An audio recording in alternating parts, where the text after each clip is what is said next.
O que você quer que eu faça?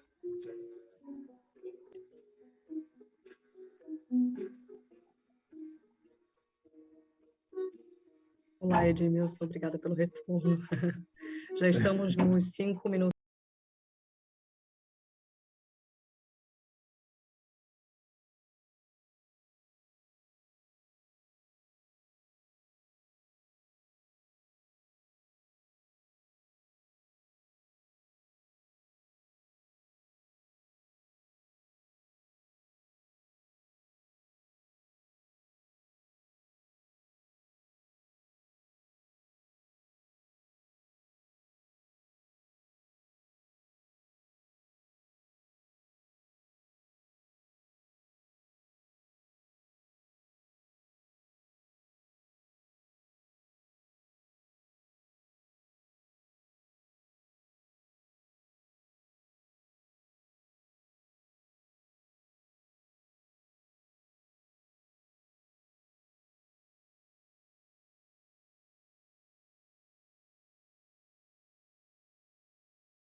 Você quer tocar o jongo, o tambor, você tem que plantar o jongo. If you want to play the jongo, you have to plant it. If you cut down a tree, you have to plant it. These are the basics of jongo. It is all based on environmentally friendly practices. We have to understand, we have to conceive this way of life. You can't play the jongo without taking this seriously. Mom, I'm going to school now.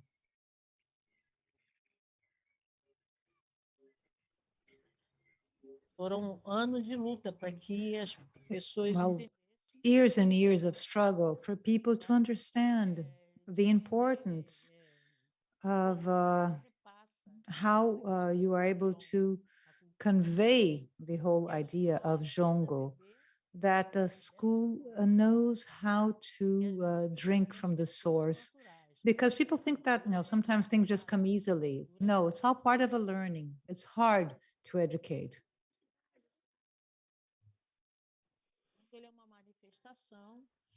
It's also a manifestation. And the jungle is born with the main purpose of freeing people. And today it still is so. The mission is to free, because all the shackles, they come in different forms. And it is the jongo, a circle, is made of energy. So it's something that goes much, much deeper than what we are able to measure. Vou pra Angola, e vou pra Angola, Eu vim de e Angola, vou pra Angola, eu vim de Angola. e vou pra Angola. Eu quero comer melado, mas tá quente, leva tempo. Eu quero comer melado, mas tá quente, leva tempo. A planta do jongo é a bananeira, né? The jongo plant is a banana tree because you didn't have any kind of social security service. So if you cut yourself, what would you do?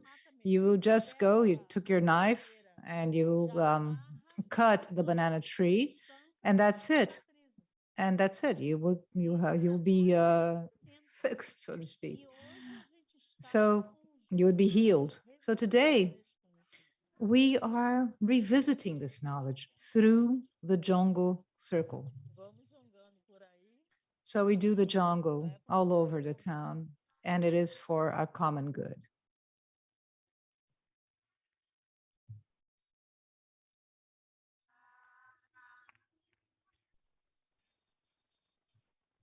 Ministério do Turismo e Associação The Casa Ministry of Tourism and Associação Casa Azul present the 19th Literary Festival of Paraty. It is a project that is benefited by the law to support culture and Vale Mais Cultura. It has the sponsorship of Itaú Instituto Cultural Vale. and the Vale Cultural Institute. Associação Casa It is produced by Associação Casa Azul, the Special Secretary of Culture, Governo. Ministry of Tourism, Brazil.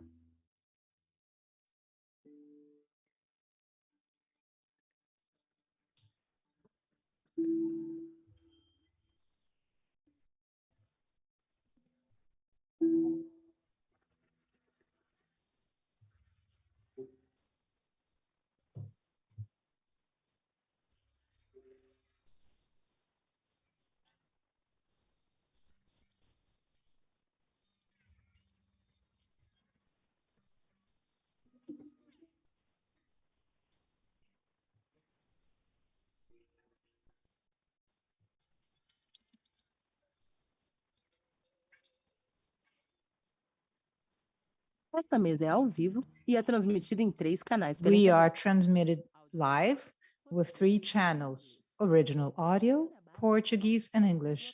Please choose your preferred language or channel. Questions might be addressed to the authors throughout our transmission through the YouTube comment box.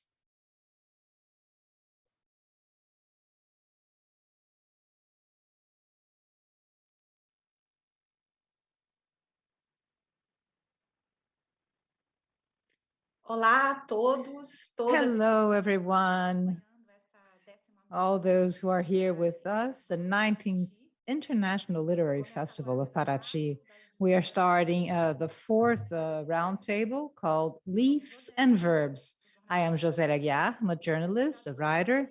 I was a curator for FLIP in 2017-2018.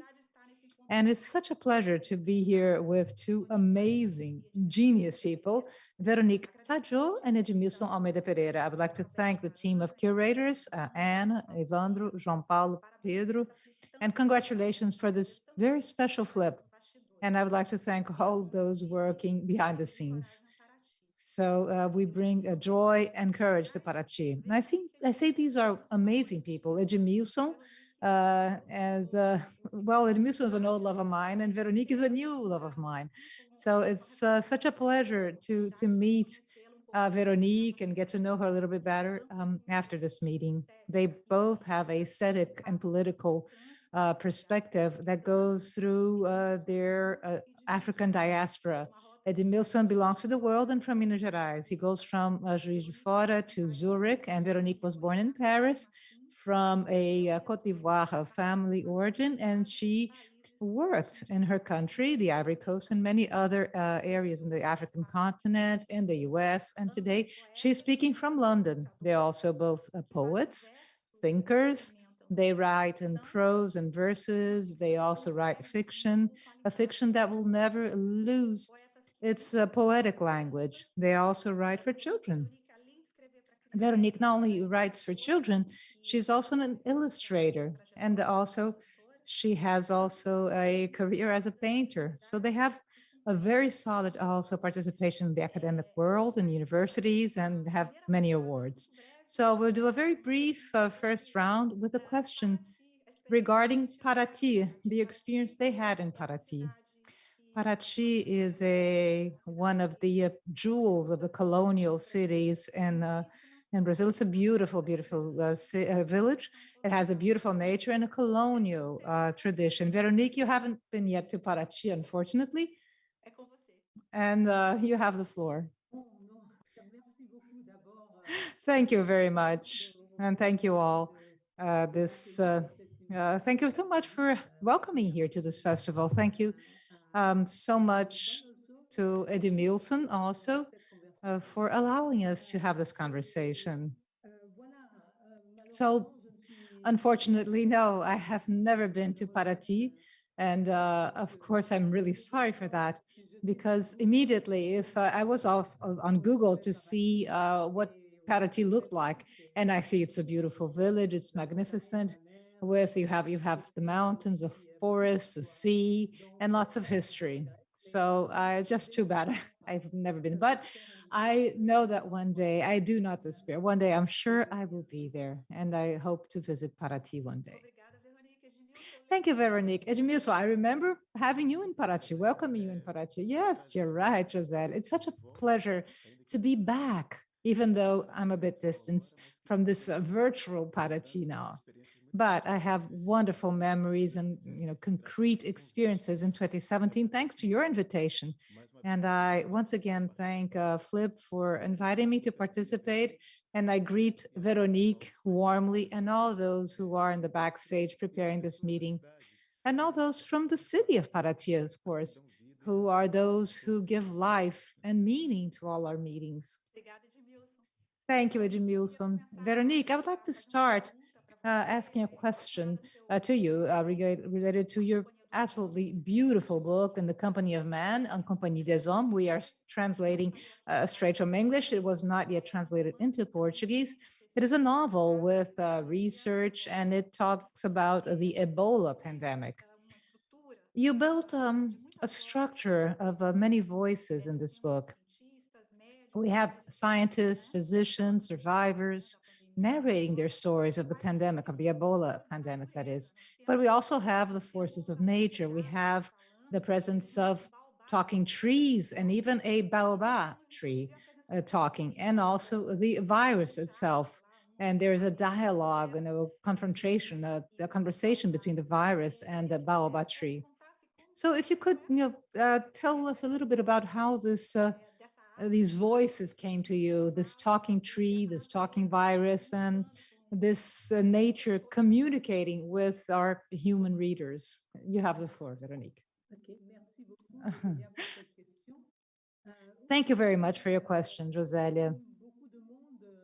Like many others,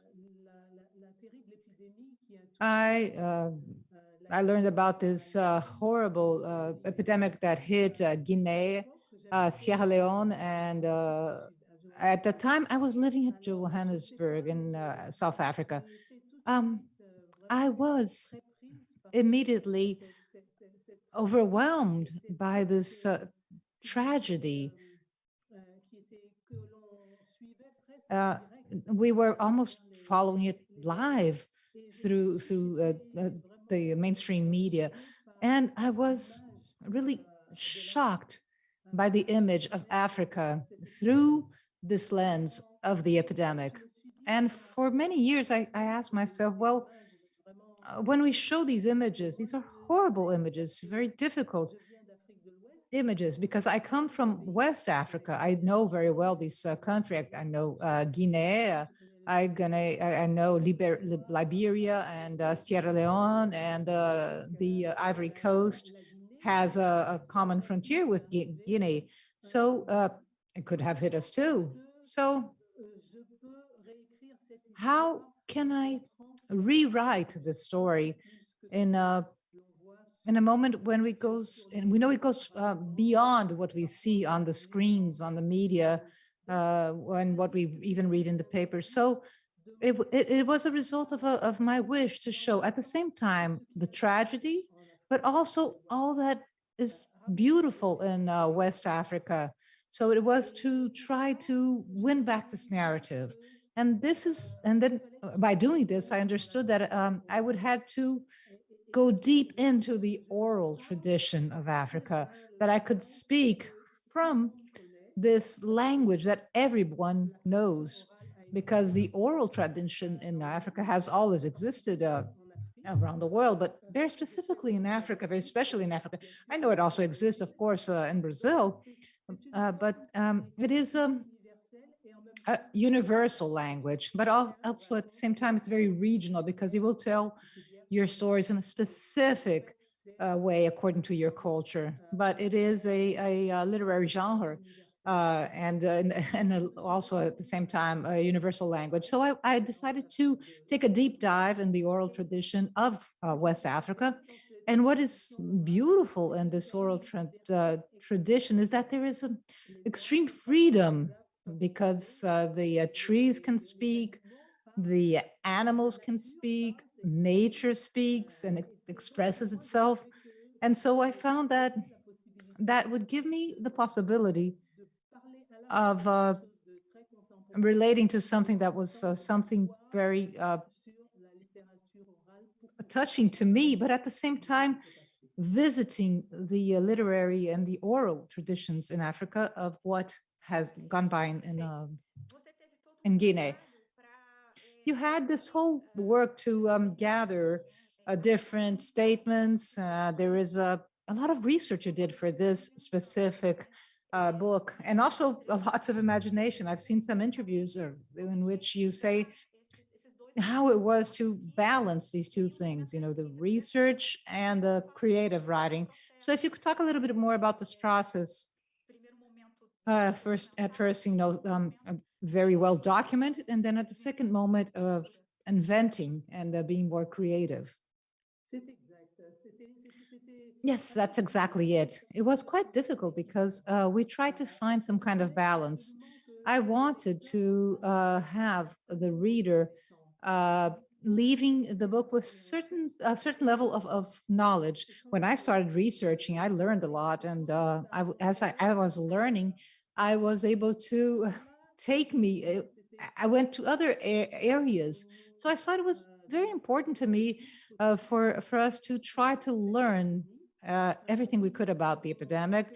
It was important to me that we had to be strong, we had to have a good understanding, but we also had to an eye to the future, because when we have knowledge, because when we have the possibility of being better prepared for the future, this gives us a better hope. But the question I had was, after having accumulated all this research that took many, many years, because the epidemic started in 2003, end 2003, and it stopped in 2016. So throughout these years, I did my research. However, when I decided to write a novel, I said, well, how can I narrate this? How can I write this book? And this is where all my imagination came into play. My creativity came to play, because it was such a rich imagination from the West African culture and tradition. So this is what allowed me to find this balance between what was imaginary, imagination, inventions, creativity, and at the same time, the actual facts of everything I could say that was true and concrete regarding the epidemic. Veronique, you also see the epidemic of COVID-19 as maybe an unfolding of what happened with the Ebola. I've seen some statements you've given when you say that there was no interval, that was actually a continuous story, and it has to do with the very difficult relation between man and nature. Could you also talk to us a little bit about that? Sim, com certeza. Eu escrevi o livro em 2017, então, claro, eu não fazia a menor ideia que a pandemia viria.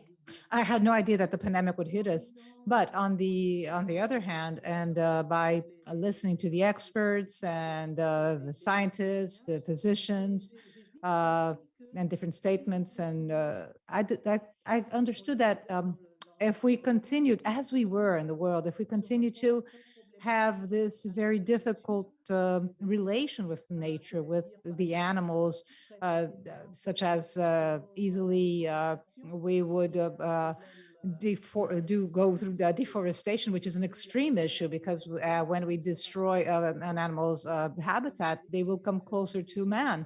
And this is why I said, that's why I called my book In the Company of Men, because the animals will come to the villages to eat, to drink, because we have destroyed their habitat. However, when we think about the Western world, we think that industrial animal raising is also a problem with regards to our relation with animals. But in general terms, men, human beings, are considered as the so-called the conquerors, conquistadores. They have decided that nature belongs to them, they are stronger, and they would do exactly as they please without taking into consideration the other creatures that live in the same planet. So I didn't know, of course, that there would be a pandemic, but I was very unsettled in terms of the future, because if we continue working this way or doing what we're doing, we are not protected from other issues, other epidemics.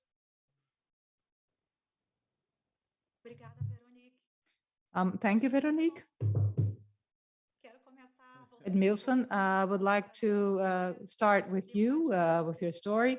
And I would like to rethink about one of your first works regarding a genealogical tree of the Zarturos family from the state of Minas, with the tradition of the Congado. In your investigation, your geographic, you wrote you wrote a book about them, and you also wrote a set of poems called The Tree of the Arturos. So if you could maybe explain a little bit of this, your understanding of genealogical tree and the ancestral diaspora how do these two issues come together in your work and bringing beauty and invention and creativity and culture in the history of the state of Minas and Brazil? Fine, Joselia. I'm going to start with a point that was highlighted by Véronique, or show these images that appear on the African continent. Always terrible images. Here in Brazil, we had a pedagogy of the poverty on the African continent. The pictures, the mainstream press, it focuses on precisely on these terrible moments, forgetting that society is very complex. It's not just this aegis of poverty. So this is duplicated and redoubled both in the past and at present as well, heavily connected to the slave trade amongst so many despicable events that African people came to the Americas in a condition of losses of territory, losses of family ties, losses of the right to use their own language, loss of the right to use their own religious experience.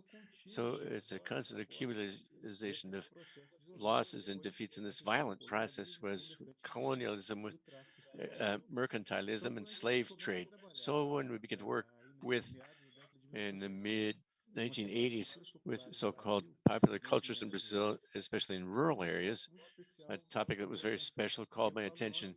I say we because at the time I was working with a colleague in my department, in the Department of Linguistics, Luis Pereira Gomes. We had a series of trips into the hinterlands of the state. So together with the issues of popular cultures themselves and grassroots cultures, what stood out was the condition of Black people in this same territory, the rural territory of the state of Minas Gerais.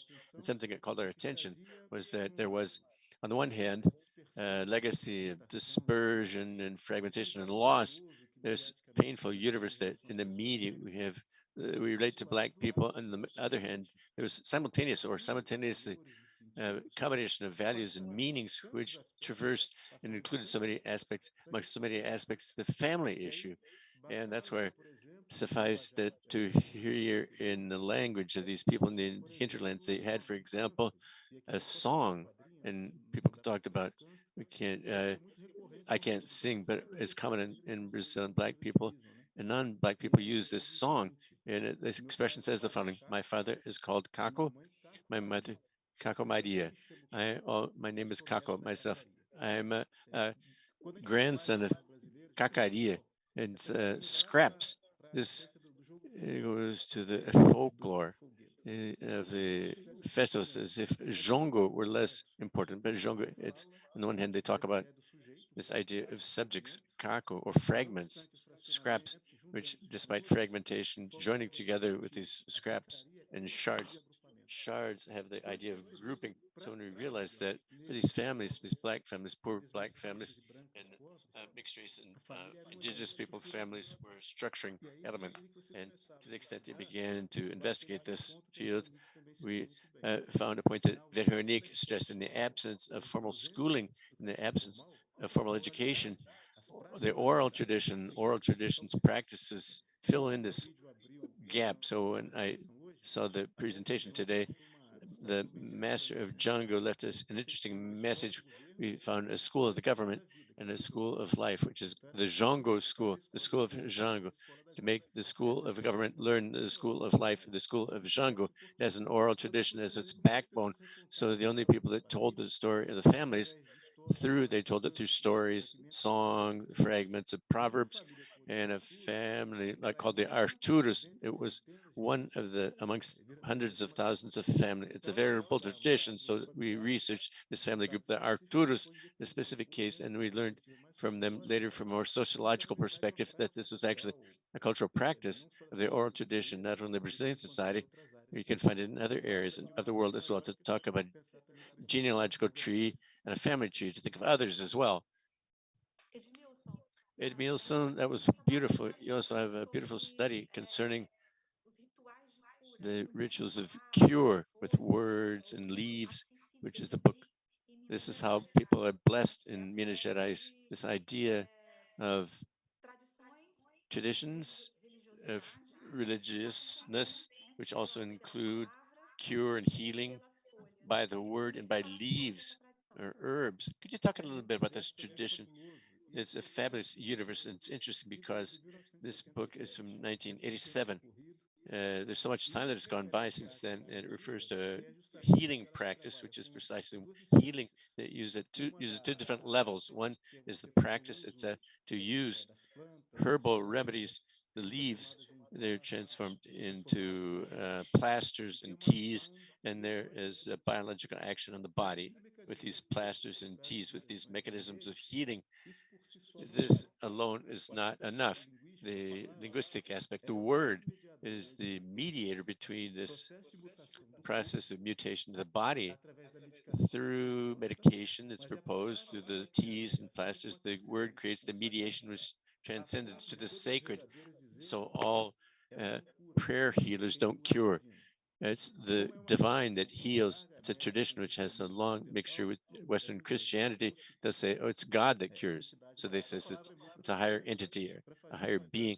It's a beautiful word to transit between the physical word and the transcendental word. And it's extremely poetic word as well. It's enigmatic. It's veiled. There are a number of rituals which mean that the majority of blessings are in the female domain. The female domain, when you go to work in the process of longer contact with it, there's a niche for prayer healers to act in situations where you have a specificity in the process of blessing that's only pertains to men. Oftentimes they have the need to cure snake bites, so men cure snake bites, but there's an entire female universe which the prayer healers and healers work with periods relating to pregnancy and childbirth. In this universe, the men don't participate.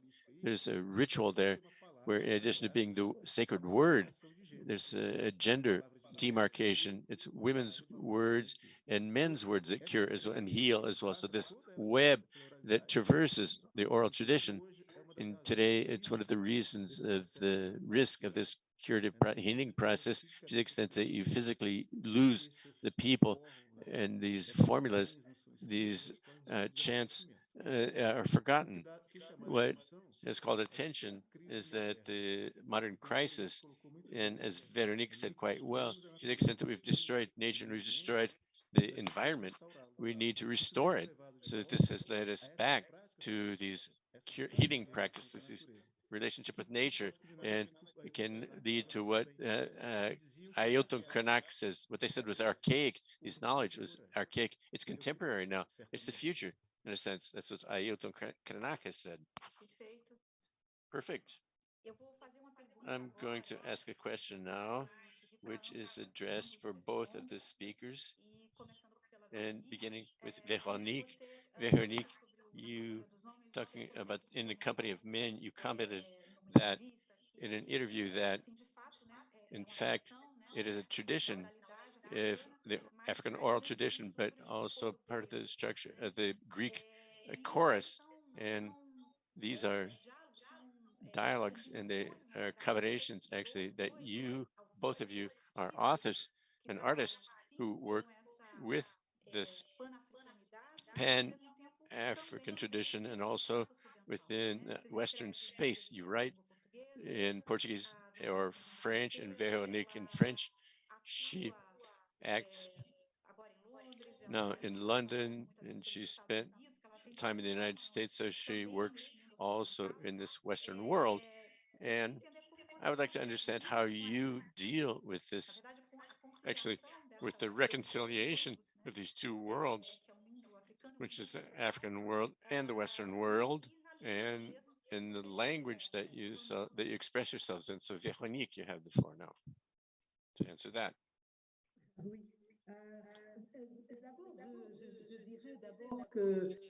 First of all, I would say that we are all connected. Europe, Africa, Brazil, we are, and America in general, the Americas, we're all interconnected, actually. Therefore, when we have a view, a much more global view of the world, we have at least, and so far as I'm concerned, we have the impression that we learn everywhere, wherever we are. So we take technology, for example, technology doesn't have a nationality today. If we could integrate into our way of living, if we can transform it to our advantage, we use it because it belongs to everyone. In this sense, therefore, sometimes I like to travel simply because this allows me to observe Africa from afar. I take a distance from Africa, and this is a view that sometimes brings me a lot of things in the sense that when we return later to the same place, I work with this idea of the return. When we return, we see things with a new gaze. Of course, I have a Pan-African idea or Pan-Africanist. I spent 14 years in Johannesburg, and this time in South Africa marked me profoundly. And it also allowed me to see how things happen in South Africa and what I could learn from there as well. So for me, the travels are a wealth and resource, and I consider myself a product of my travels. I'm a product of my travels to the extent that my father left the Ivory Coast to study in France, and he was leaving a small town, and then he went to Abidjan. Next, he went to study in France, and my mother, in turn, was French. She left her small town. She reached Paris, and that was where that she studied, and that's where my mother and father met. So I am already the result and product of a journey. As for the language, I believe that I will always regret not having a command of my father's language because he didn't teach it to me. It was a choice of his part. In Abidjan, Abidjan is a megalopolis today. It is a large city, Abidjan, and we function quite well in French. We have our own French, local French. We have the French of the streets, which is a way of creolization of French. But insofar as I'm concerned, I don't have this ability to write in any other language other than French, at least so far. So perhaps I could write in English since I learned English, but much later also. Thank you very much, Véronique. And Edimilson, the same question for you. And I add the fact that you also have research work in poetry and Bantu and Yoruba culture. You study these contributions in language, poetic language, and cultural language as well. I would like for you to talk a little bit about that. Okay, Joselia, I second the scenario that Véronique just cited, but I have some peculiar observations with regard to what the slavery established in the Americas, especially here in Brazil. The slavery process. I can't imagine the story of the diaspora in Brazil other than as a major paradox. It's the same time that you have observations based on what Véronique, you'd have to think of the borders, the frontiers, since the diaspora itself was a process of forced scattering, dispersal, but this process, people were forced in order to survive to learn, constantly learn languages, learning new ways of moving their bodies. They learn new forms of architecture and occupation of the space. All this happened in Brazil as well. But talking very quickly about this, I believe that today perhaps the world is beginning to become aware of the slaveholding experience in Brazil. We spent centuries with the discourse of racial democracy in Brazil, which hindered our understanding of the veritable tragedy that slavery caused in Brazil's territory. And it was a slavery which, far from any harmonization, the act of enslaving is violent. Our process in Brazil put enslaved and violated people, quote unquote, inside the system, so that attempting to dismantle this system, it appears as an ingrate, didn't understand, couldn't be part of Brazilian society. So I see today that a major portion of African descendant people in Brazil, they live as homeless people, people without homes in a territory which they helped to build. And why? Given the extreme violence of the slave-holding system in Brazil, beyond the physical punishments and the mutilations and destruction of bodies, it continues to this day. So if I look at the news and the mainstream media, the bodies that are mutilated and violated are essentially, in the majority, are blacks. With the pandemic, for example, in the under the byways, there are black people and dying on the street. The latest studies on the educational abyss in Brazil, the gap, the Human Development Index of black children who come from school crashed. We all talk about a country which treats black populations from the point of view and something to be eliminated. So all of this created and delayed extensively the understanding, even by us African descendants of Brazil, of what we represented and can represent as part of this territory. We have sometimes moments of clear thinking, collective clear thinking, when we challenge this process, and then it is muffled again. For a decade, we have generated a critical generation, but the current government is again suffocating this generation. It's not the first time that this phenomenon has happened. So given this, we have created a need. This is a strong trait. It is, African descendants in Brazil, a local identity. So we are African Brazilians. We are African Mineiros, African Bahians. It's a demarcation of borders and frontiers. It's like a cry for immediate survival. This, in a sense, alienated from us the major dialogue with the international African diaspora. Look at our literature, for example. If we take even today, these are issues that are very immediate issues: the color of the skin, the acceptance of their hair, recognition of the bodily structure. So perhaps our music has moved more quickly, literature less, and daily practice of people less so. But what happens here in Brazil, at the same time that we defend this local frontiers and close, since the slaveholding period and slave trade was intercontinental. So we were already part of the global process, intercontinental process. Today, we began to have awareness of this, but to the extent that it's important to learn foreign languages, reclaim the languages of the African descendants population, the populations that came to Brazil. So today, as Veronique commented, technology, if there are no borders that can help us, for example, to propagate the speeches and Bantu languages in Yoruba, which you find on the internet. So it's if we're relearning this idea that we are part of a territory which is internationalized, whose recognition of the local borders has to be simultaneous. And I need to rethink myself as African Brazilian, African Paulista, but at the same time thinking of international brotherhood, of African descendants circulating worldwide, African Scottish, African French, African Europeans, and this game has to be simultaneous. It's interplay. It can't be separate again. So we're placed in this table, this game. Perfectly well, Edimilson. The question that was asked Veronique now has to do with precisely the idea, poets of blackness.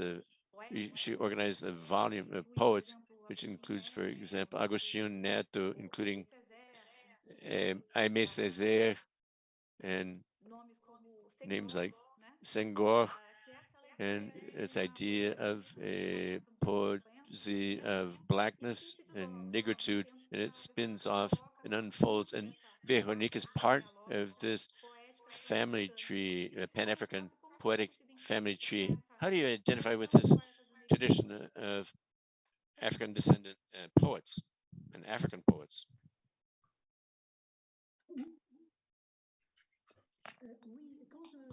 See, yes, when I think about poetry, I also think about traditional poetry.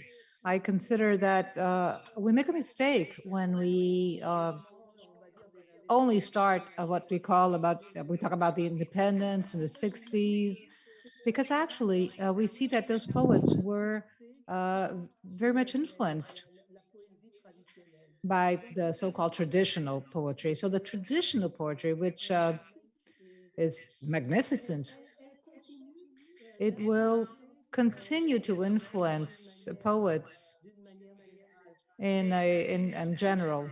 But I include myself in the blackness poetry, in the black poetry, because I believe I am a legacy. I am the heiress. I have read different poets and I was influenced by their work.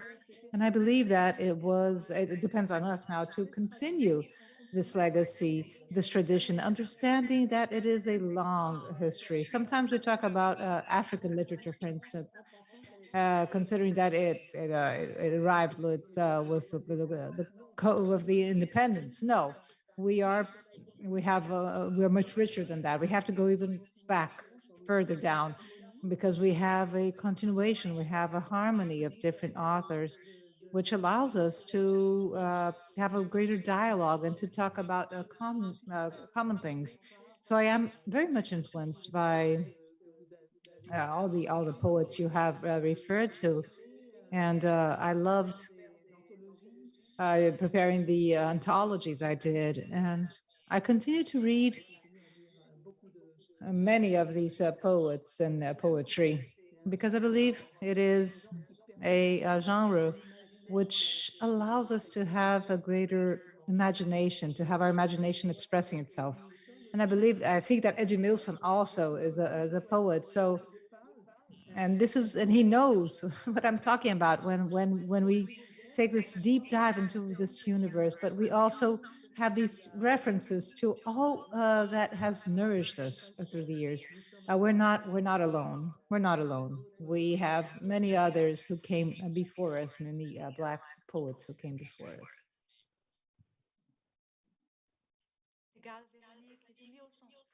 Thank you, Veronique. Edimilson, you started writing a novel. You launched 3 novels at the same time, and one of them has just won this week the São Paulo Literature Award. It was the Fronte novel.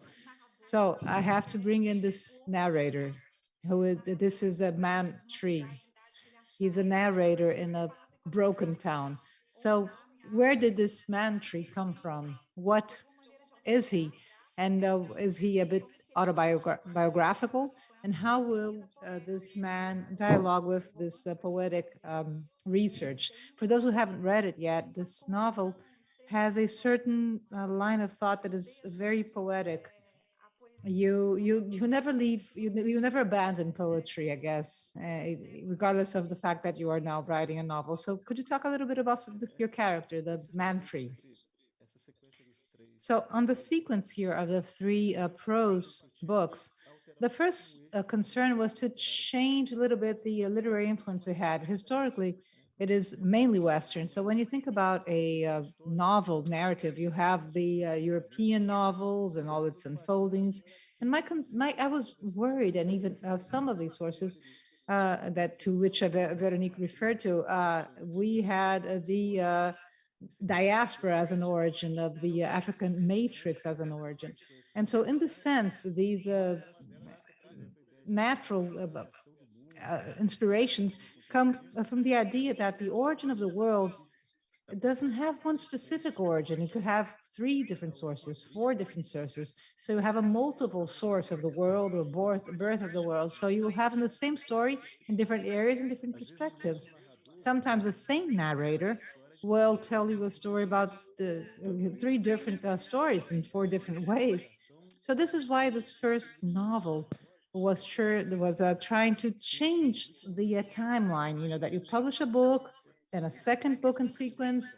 It's like an evolution as you go. So this is a 3-fold origin. And in this perspective, I have the participation of the man tree character. And this comes also as a narrative. If we consider here in the Western world, there's a reference of the man tree, and it's in the Bible. If you go into the Apocalypse, there is a reference that that life is like a tree. You have the leaves falling, so you have to be careful so that your life won't fall. So I have the 3 references of these different men tree or man tree. One of them is with Suzanne Césaire, who has a very important work, and she's a partner of Césaire. She has 7 important papers that are now being revisited and recovered in Brazil, and they were published in a cultural magazine called Tropique. And she discusses different concepts, considering about a diaspora surrealistic approach. And today, this idea that the cultures within the diaspora will be always in camouflage and hiding. She also raises the concept of the so-called liana line of thought, like you have in the jungle in different directions. You have the diaspora thought that has different heritage and different ways of expressing itself. And this is where she comes with the man tree. If he has roots, it will be aerial roots. And he's always in the process of coming and leaving in a trip, in a cycle that never closes. This is where the man tree comes from. And another concept that has to do to things that are closer to us, going back maybe to the 60s, mid 80s, you will remember the popular balls, dance rooms, where you have the dancer with the Black Power hairdo and a wonderful dancer. So many of these people we identified as a man tree. So in these 2 different images, you have the plant man with aerial roots, and then the dancer who is within the urban setting, all with unexpected movements. And this is what creates an image for the narrator, a novel that when you offer this narrative, the reader has to be very attentive, because that's not the narrative. There's something behind it. There's something underneath it. So it goes on and on like that. So also in the limit of the confrontation, there is also a linguistic barrier. So you have to struggle. The reader has to struggle with that language, with the reading, and it's a bit uncomfortable. Even you have the beginning, middle, and end. It doesn't go like that. So that's what I wrote about. Thank you, Edimilson. So amazing. And I want to ask you about your work with children, your children's book. Veronique, you not only write, but also you're an illustrator, and you are also a painter. So if you could talk a little bit about what it is to you to write for children. I know you have many ideas regarding this work, and your work with workshops, literary workshops. So you have maybe an educator's point of view through your teachings and your words. So I have actually 2 questions I would wish you to answer. So one is your work with children's books and illustration and painting and workshops. That is something that is a parallel work, so to speak, that you do. Thank you, thank you. So actually, it was a bit by chance, actually, when I started writing for children. When a publishing house who was starting a collection of books for young people, for children, he asked me if I wanted to start writing. And I had never thought about it, actually. But when I decided to do so, I immediately loved writing for youngsters and children.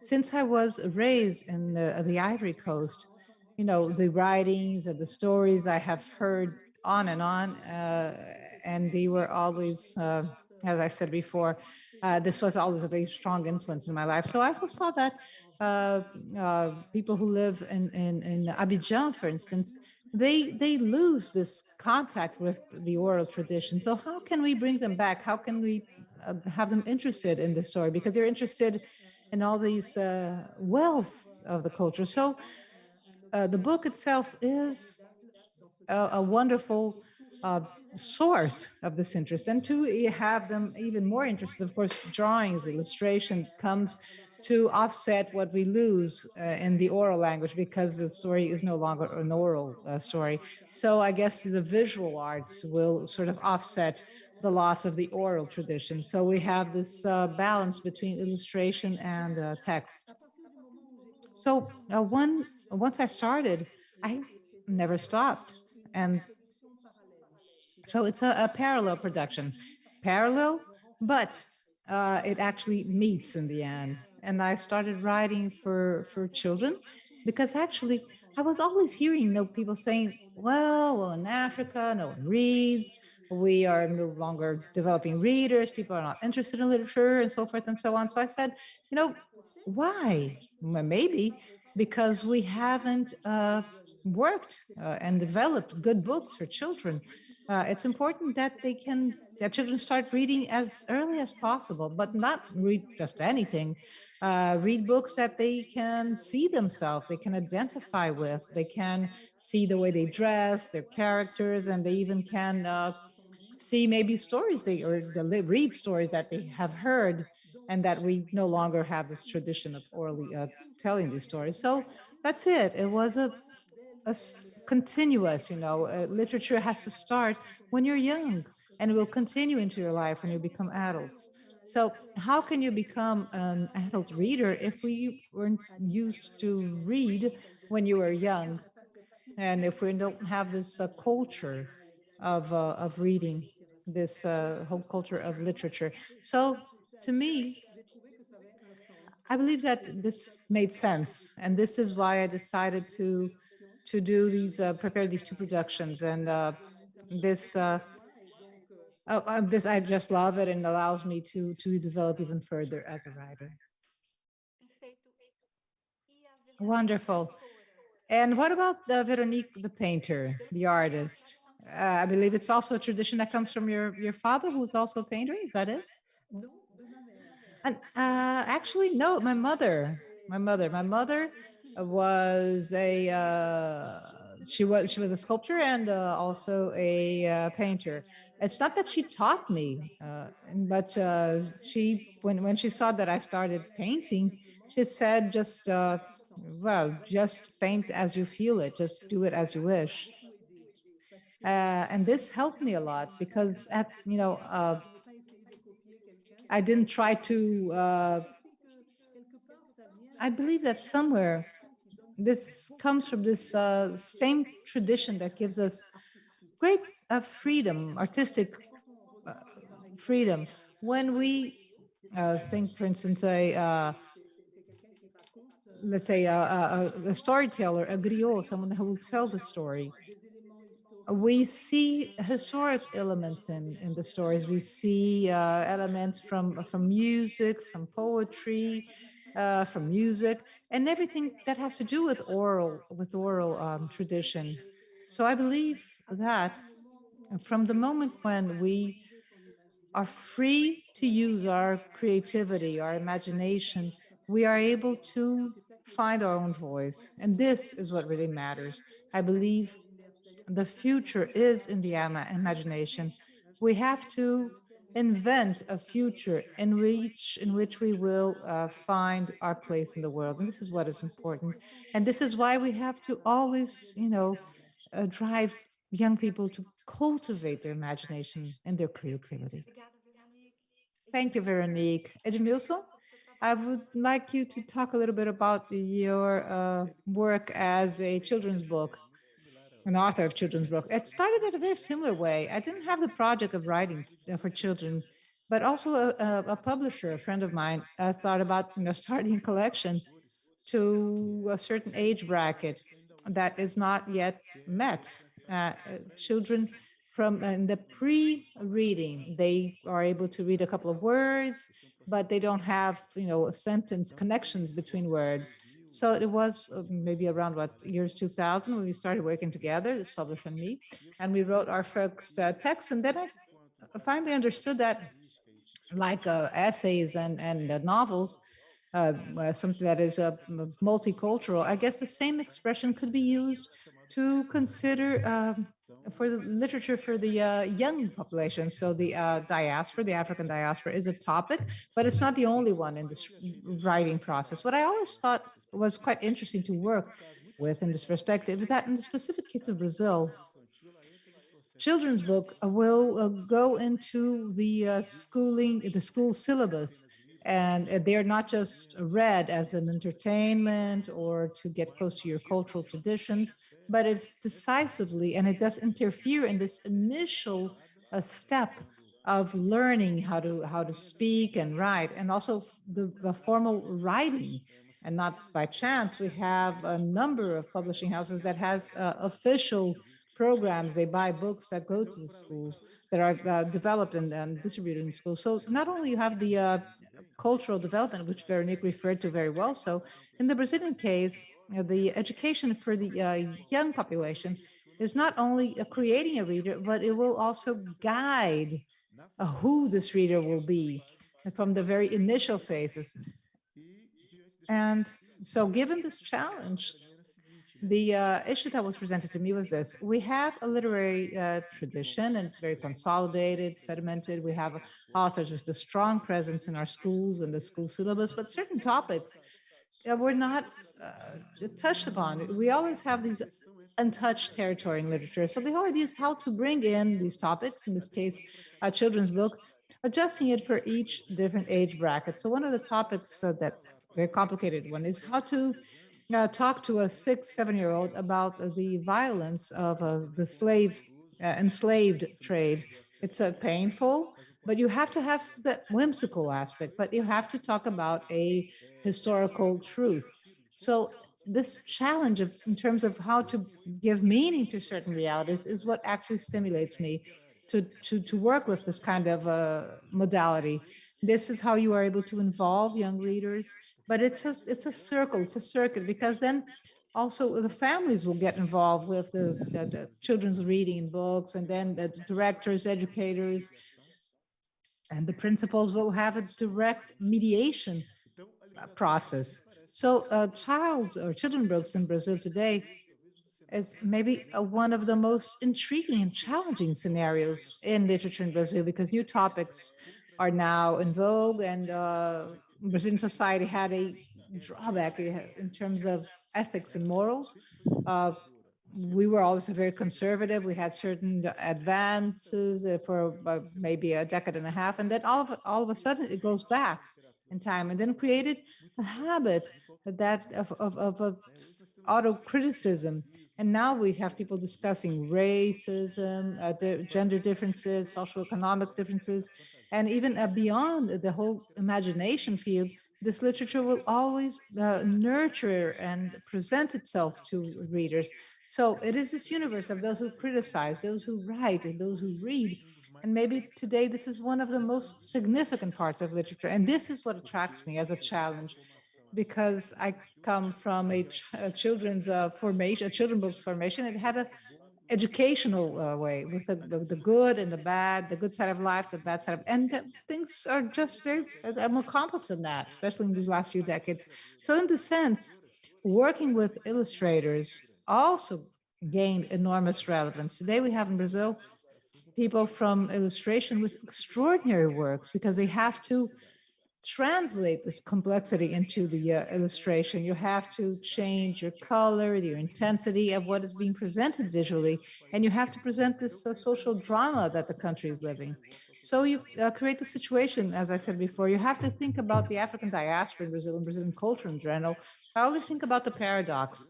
Once we have a great drawback, a great retrocession, there is a response from society that is almost, well, it's impactful, actually. Today, those who work with the literature, children's book universe, and the so-called pre-reader universe, you have a universe, and it's almost a foreign literature. It is so diverse and dense. And this has impacted, for instance, an improvement in terms of the graphic quality of the books. It is a material impact in terms of the quality of the printing, the type of paper, the machinery used to produce that book. So there are a number of consequences that today permeate and make of this literary environment maybe one of the best references in our country, one of the most instigating references for us. And since I come from the African diaspora, we in this tension, we try to create a better situation. We try to create something better. Thank you, Edimilson. We have maybe time for one more question, another maybe 5 minutes. I will try to bring in some bits and pieces, some questions we had from the public, and maybe a last question I considered to address to you. We have a question from Pedro Bira Monteiro, one of the curators. The so-called narrating tree from Veronique, or even the man tree from Edimilson, do they help you think about the change in the plant world? Will forests be the grand griot who will save us? Is the path of nature the path we have in the future? I guess you talked already a little bit about this in your answers, but we also have a question here from Marcelo Pacola, I guess that's how you pronounce it, and it has to do with the fourth wave of COVID, something that is probably being originated in Africa, and we know that there are, for instance, harsh measures such as lockdowns for African countries that will be even more sacrifice and harm, besides all the issues and problems that they were confronted with. So just reinforcing maybe discrimination, unfortunately. And today in the O Globo, two authors, African, who are very close to Brazil, Agualuz and Miyakoto, wrote about this, the concern. So I would like to ask you, both of you, to comment on this whole idea of a nature that can save us, and the idea of an Africa that once again might be seen as an issue and not as a solution. When we have all these literary and cultural traditions that will bring many answers to what we are living today. So I would like to start with Veronique, and just also your final words, please, Veronique, your closing remarks. Well, first of all, I would like to say that I was so interested by what Edimilson said regarding this tree man or man tree. It is truly fantastic. I believe that nature can bring much to us if we respect it, if we're able to listen carefully, because we have to understand, we have to put yourself in a place in which you are able to understand that we need nature in order to continue to live. When we destroy it, we destroy ourselves. When we think about nature, we also think about animals. We are all linked. We are all together. But mankind thought that they were outside nature, they were above nature, and they had full power over nature, over every other living being, nature, plants, everything nature surrounds us. And we're paying the price today, I guess. And we have to reconsider our mistakes and try to find a behavior that would allow us to leave behind this multi-form crisis that might be it's individual and collective at the same time. Now, regarding COVID and the South African new variant, it's very unfair because with regards to South Africa, it's one of the best equipped, scientifically speaking, countries. Of course, there are inequalities, there's suffering. Those who suffer from different diseases, but at the same time, we have laboratories, we have scientists that are very high level. So we have to stop naming or giving some kind of nationality to the virus. It's still this idea that we are not all linked, that we're not living all in the same planet, that we're not all influenced by what is going on. So I guess we should stop that. We should stop dividing the world as such. This is the moment for us to find greater solidarity, which will allow us to together leave this very serious crisis behind, this environmental and health crisis that we are in. Thank you very much, Veronique. Edimilson, now, please, your answer and your final comments, please. You're muted. Edimilson. Oh, I would like to start with the end. And once again, I would like to endorse what Veronique said. And I would just like to add that it's not, there's no period in history in which a epidemic moment wouldn't go through any kind of politicization process. And it wouldn't be different now with the COVID-19 crisis. So actions such as this are more of a political nature than a humanitarian nature. These are actions in which the governments will work, sometimes considering, local benefits instead of opening a dialogue to understand how these cases can be controlled in the territories where they are originated, but also with external cooperation. We will never leave the pandemic behind if we isolate the virus according to its nationality.